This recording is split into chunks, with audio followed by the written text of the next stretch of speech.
What's up, guys? All right, I'm Dr. Chris Clark. Let's drink a little coffee. Let's talk about addiction. Now, as many of you know, I train Jiu Jitsu. I go to the old man class where guys older than me get to kick my butt, but that's okay. It's a great experience, and today I want to talk a little bit about Jiu Jitsu, but I want you to bear with me. I'm not going to bore you, okay? There's a point I'm making, all right?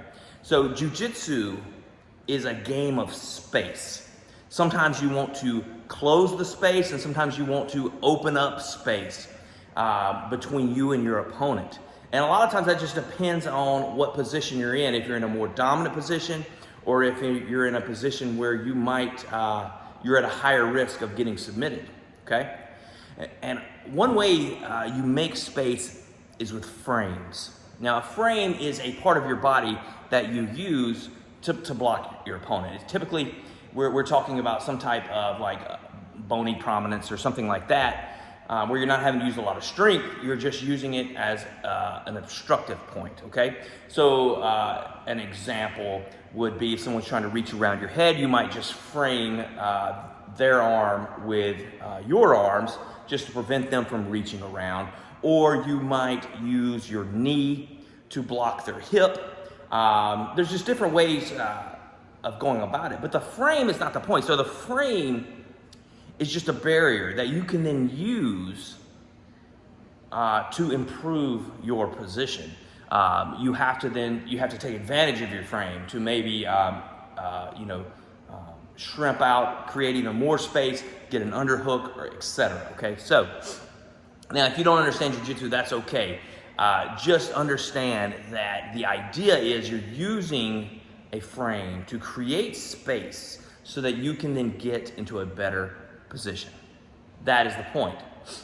Suboxone is a frame, okay? Suboxone doesn't heal your mind. Suboxone allows you to have space so that you can then move into a better position, okay? Suboxone itself doesn't cause recovery. It doesn't, make you not an addict anymore, or just cure your addiction. Suboxone just gives you that time and space to create a better position for attack. Okay. So how do you heal your brain? If Suboxone doesn't heal your brain, how do you do it? Well, once you have that time and space, that's when you start to fill your life with the things that matter. You start to eat healthier. You start to get more sunlight. You start to exercise daily. You do difficult things that are able to put you in a better position. Maybe you learn a new skill, like maybe you train Jiu-Jitsu.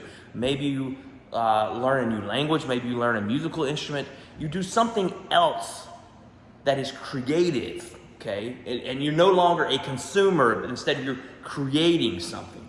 You're putting something out there in the world, and you're doing that with your body, and your body starts to heal.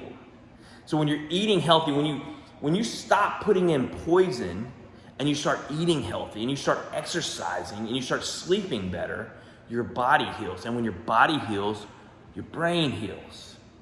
That's how you heal your brain, and that's how you fight addiction.